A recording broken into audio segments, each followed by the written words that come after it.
So I do want to begin by entering into this scene together. Imagine you have to flee your country, your home. You have to leave your friends, your family in the middle of the night, and you travel by foot most of the way, and then you will travel a little bit by boat. You hear cries of sadness, of agony and pain, and horrific images of hurt and dead bodies. And this unforgettable fear grips you as you hear gunshots throughout the night. You don't know if one or all of you could die at any moment. And you don't breathe because they could hear you, and that would be the end of life. And your mom closes your mouth with her hands because you're only 2 years old and you don't understand any of this. It's still in my body, guys. So bear with me for a moment as I feel this sadness and pain just really go through my whole system for a moment. Thank you. So now I want to shift so that you can get to a little bit more and where I'm from. I would like to share this video with you about Laos and the story of the Lao people and the path that brought me here to the United States. So I do want to begin by entering into this scene together. Imagine you have to flee your country, your home. You have to leave your friends, your family in the middle of the night, and you travel by foot most of the way, and then you will travel a little bit by boat. You hear cries of sadness, of agony and pain, and horrific images of hurt and dead bodies. And this unforgettable fear grips you as you hear gunshots throughout the night. You don't know if one or all of you could die at any moment. And you don't breathe because they could hear you, and that would be the end of life. And your mom closes your mouth with her hands because you're only 2 years old and you don't understand any of this. It's still in my body, guys. So bear with me for a moment as I feel this sadness and pain just really go through my whole system for a moment. Thank you. So now I want to shift so that you can get to a little bit more and where I'm from. I would like to share this video with you about Laos and the story of the Lao people and the path that brought me here to the United States. If you're Laotian American, chances are your family didn't just immigrate. They escaped. They fled a war they didn't start, survived bombs that they didn't ask for, and came to a country that never prepared to receive them. This is a story of Laotian resettlement in America. During the Vietnam War, the United States waged a secret war in Laos, one of the most heavily bombed countries in world history. From 1964 to 1973, the U.S. dropped over 2 million tons of bombs on Laos, more than what was dropped during all of World War II. In order to fight communism, the CIA recruited local ethnic groups like the Hmong, the Union, the Khmer, and Lowland Lao to help the United States. But when the war ended, the United States left, and anyone who helped America became a target of the communist Pathet Lao regime. Tens of thousands of Laotians fled their homes, crossing the Mekong River into Thailand in order to reach refugee camps. From there, many were resettled in the United States beginning in the late 1970s through the 1980s. Many Laotian families arrived with no money, no English, and almost no support. Many were resettled in working-class cities like Stockton, California, St. Paul, Minnesota, Dallas, Texas, and parts of Washington state. Financial struggles were immediate and long-lasting. Many parents worked multiple low-wage jobs in factories, farms, or meatpacking plants. Some were underpaid or exploited because they couldn't speak English, so they couldn't speak up. families of 8 or more squeezed into tiny apartments, and mental health services were almost non-existent. Laotian families today still have one of the highest poverty rates among Asian American groups, with nearly 1 in 5 living below the poverty line. In school, Laotian students were invisible. There were no history lessons on Laos, no teachers who understood the trauma of war, and no cultural representation, just the pressure to assimilate. Many students became translators for their families at a young age. As for college, it was more of a dream than a reality. As of 2020, roughly 19% of Laotian Americans hold a bachelor's degree, which is far below the national average and the overall Asian American rate. Why, you may ask?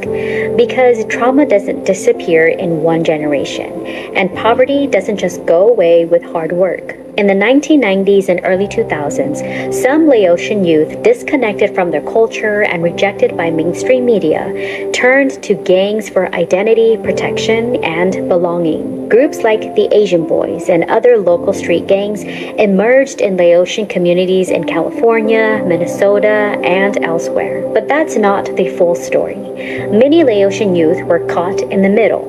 They were either too Asian for America or too American for their parents, too silenced to speak up, or too traumatized to heal. And generational trauma ran deep.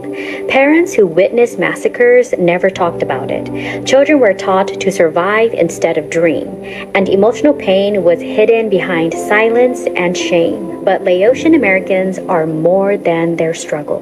They are healers, educators, artists, and truth tellers. They are now creating ethnic study programs, founding mental health organizations, reclaiming Lao language and culture, running for office, building community wealth, and finally, telling their own story. People like Brian Tao Wara, a Lao American poet, and Chanapa Kambongsa, who founded Legacies of War to fight for bomb removal in Laos, are using their voices to empower others. Young Lao Americans are breaking cycles of silence.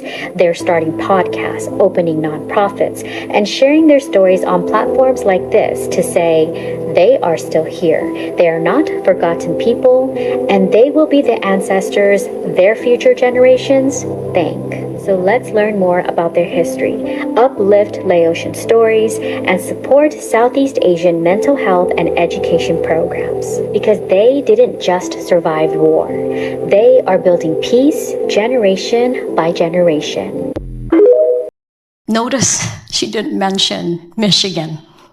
So that just simply means that there's not a whole lot of us here.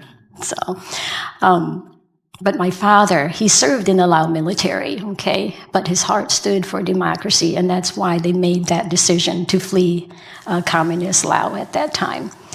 He's also a Buddhist monk, and so he carried a deep belief that every human being is worth dignity. And so for me, my parents' decision to leave was really this courage and faith and love for something greater. And so, what a gift. I experienced displacement twice, if you caught that. So the first time was when we fled to Thailand for the refugee camps. And you don't know when you're going to leave. And the living conditions are just beyond poverty, beyond impoverishment. Okay, maltreatment, everyone was that way.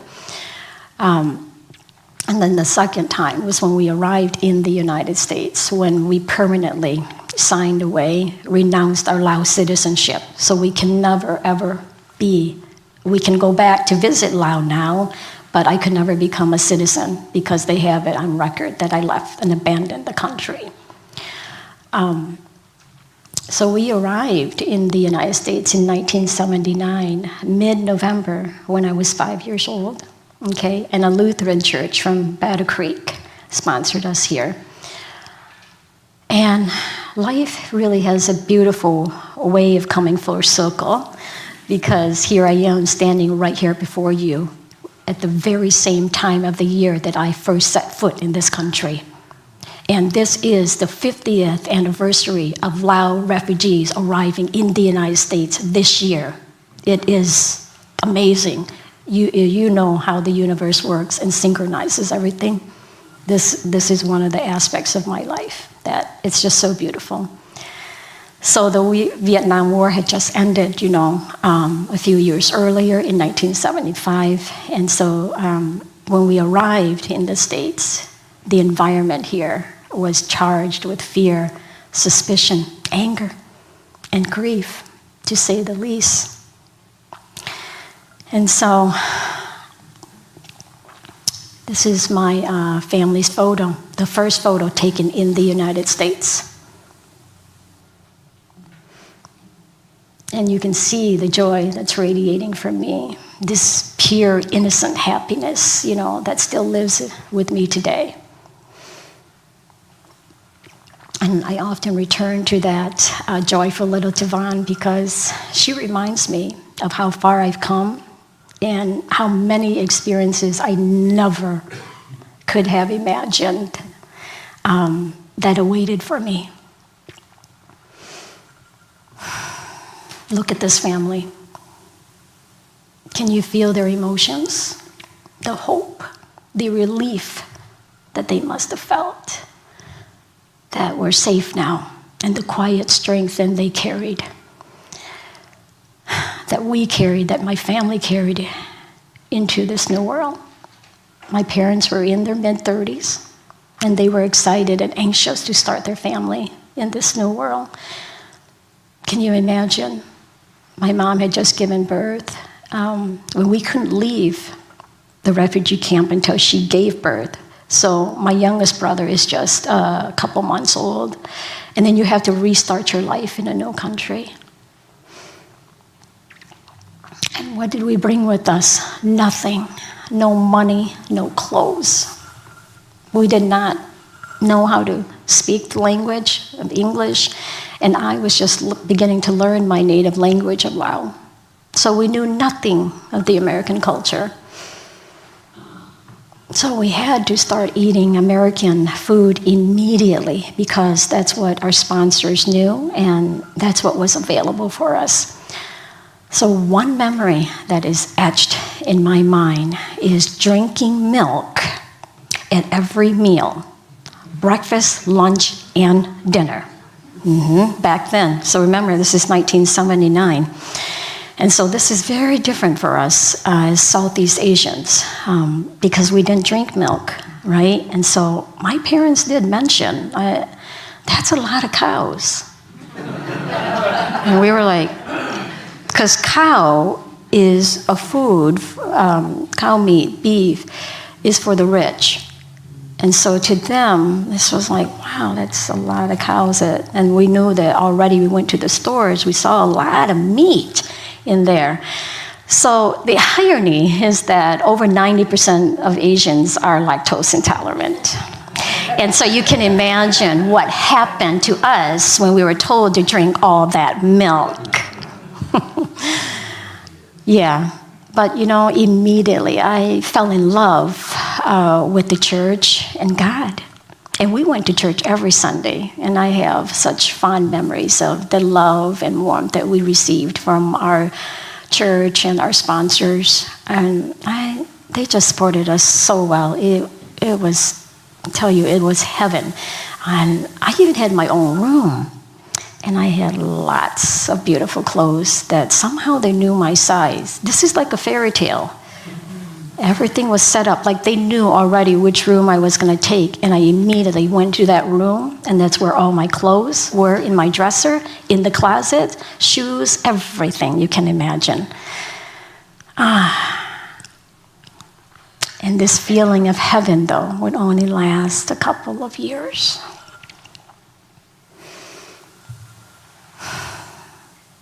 I learned English quickly because by my second year in America, I could read well enough and understand enough just what was happening around me.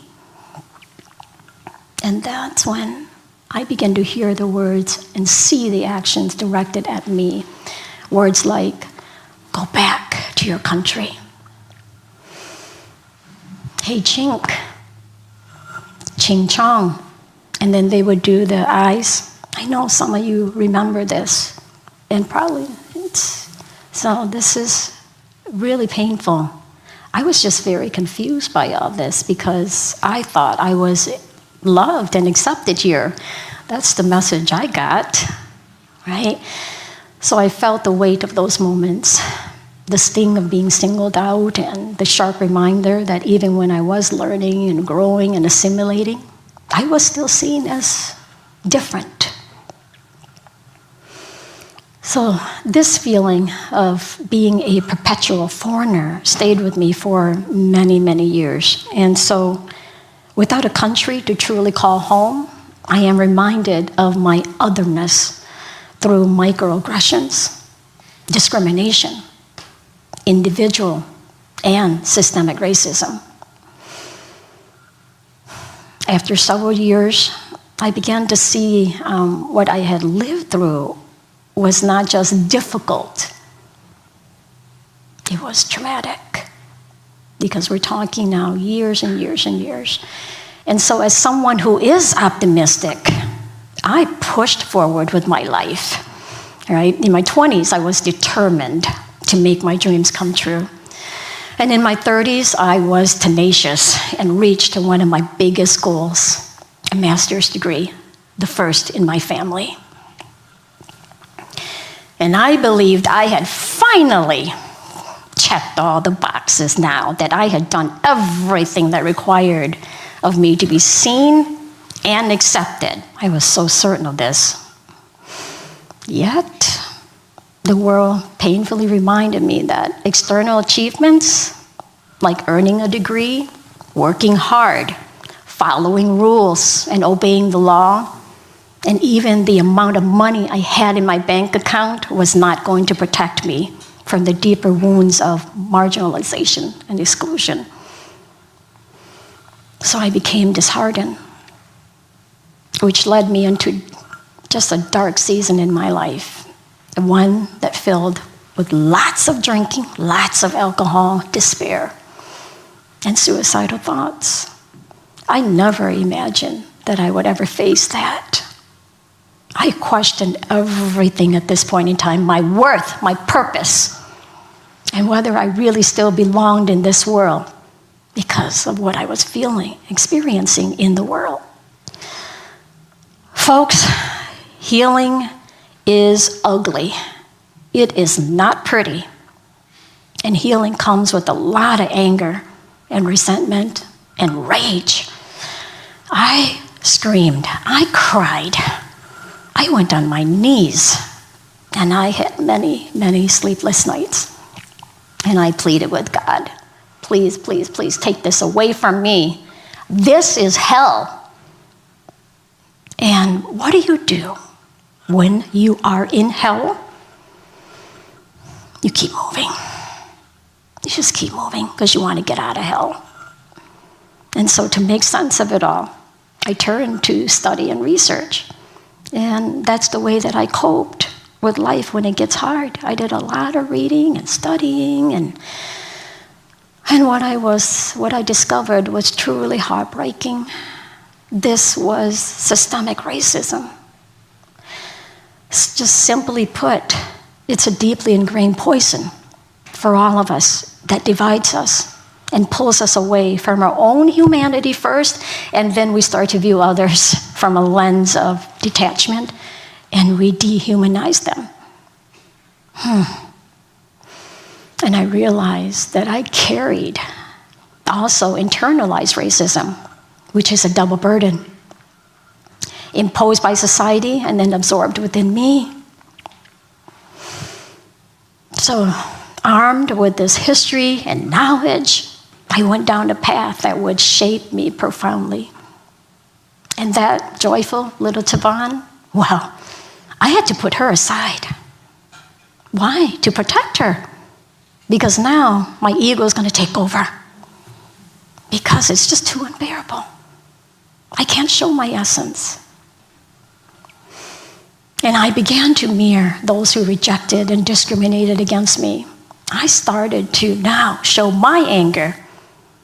And I started to use the very language that I had learned to assimilate, to connect as a weapon now. And for a time, it seemed like a good idea because my ego was in full control. And me, I was just in the back seat. Who knows the feeling to be hijacked by your ego? Yes. Yeah. There were points when my soul whispered, "This is not you." You know, that soft whisper that comes through when you think you've taken life by the horns, but you do with ego and control. And so you dismiss this powerful and sacred moment from spirit. And that happened a lot. And I ignored that quiet voice for many, many years. Why could I not feel a sense of belonging in the community and society I had worked so hard to be a part of? Are you with me? Can you relate? Have you felt that you did not belong? I had done everything right. I learned the language. I learned the culture. I absorbed all the right messages from the mainstream culture, the messages that said that this is how you belong and this is what it looks like to be successful. I was that model minority. And so in my 40s, I heard that whisper again, "This is not you."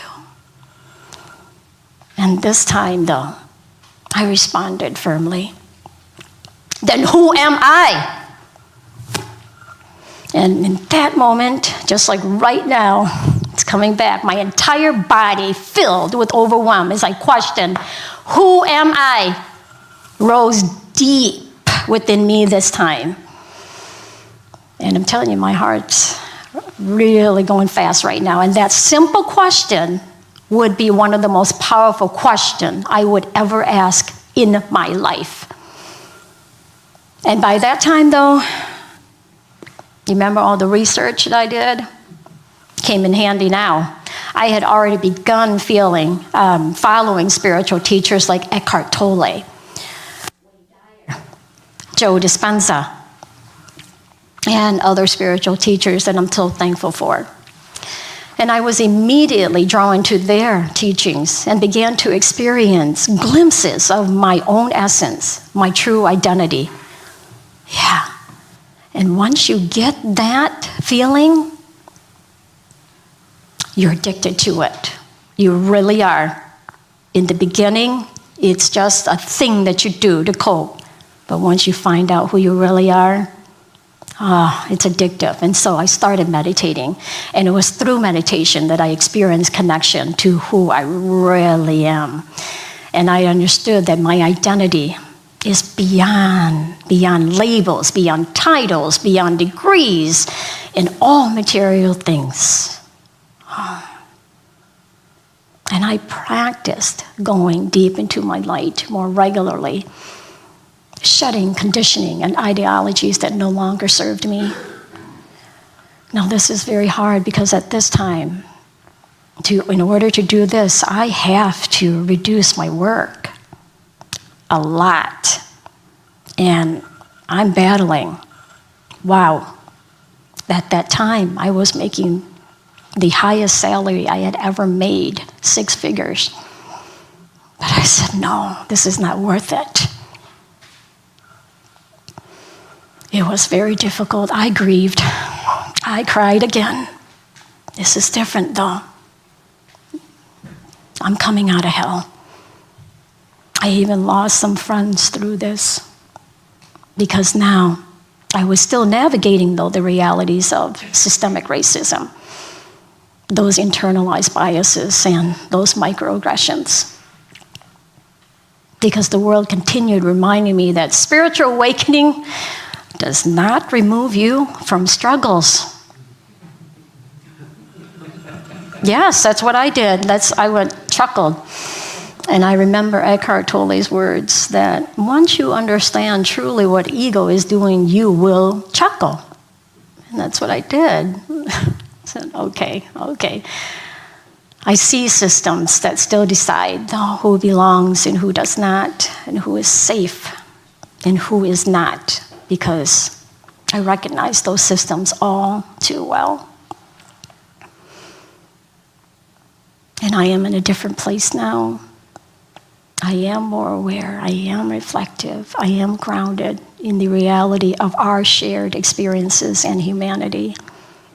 I return to my indigenous roots even more than ever. And I remembered my father's teachings on Buddhism. So I started to combine Buddhism and Christianity. And there starts the passion and growth for metaphysics. And now I can see my own story reflected in others, and I recognize my vulnerability within the same systems that shape all of us. And I've learned that vulnerability is a source of connection, and it's what makes our community authentic. And I have a home now. It's not built of walls or borders. My home is right here with all of you. Being right here, listening, learning, and remembering that we belong together. We belong to one another. And so my home is found in relationships that we nurture, the compassion that we offer one another, and the courage to keep coming back when we're in pain, when we're in hell, when we're suffering. And so for the first time in my life, I can truly say this is my home. And yet, even with this sense of belonging that I have, there is still fear at any moment. Could be taken away.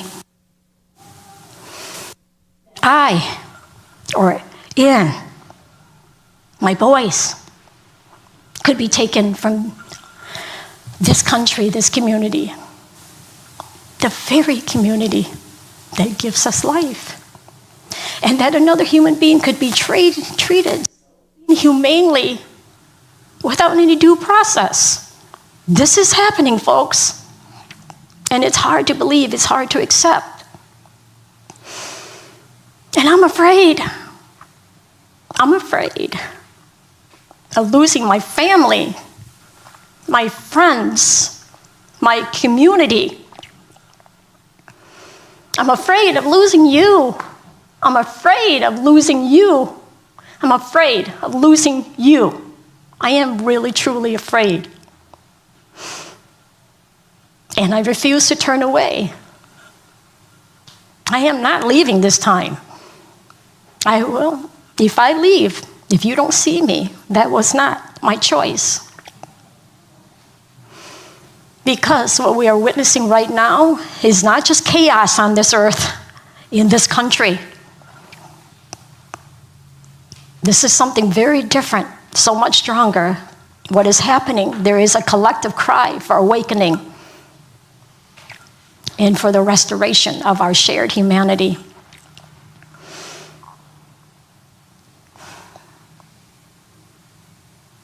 I did not get where I am at without you. Without you. Without you. Because my soul says we all belong together. Are co-creators. So I know that I was never alone, and that you were never alone. We were always together in this, and we always will be. So this is why our work together matters so much to me. Because none of us are truly separate. Our pain, our fears, our hopes, they're all interconnected. Collective spirituality teaches us that when one of us suffers, we all carry a part of that suffering. And when one of us awakens, we all rise. This is how powerful we are. And this is how impactful we are. So being present with one another, acknowledging our shared humanity, and committing to conscious action allows us to create spaces where there is healing, where there is belonging, and that's where transformation takes place.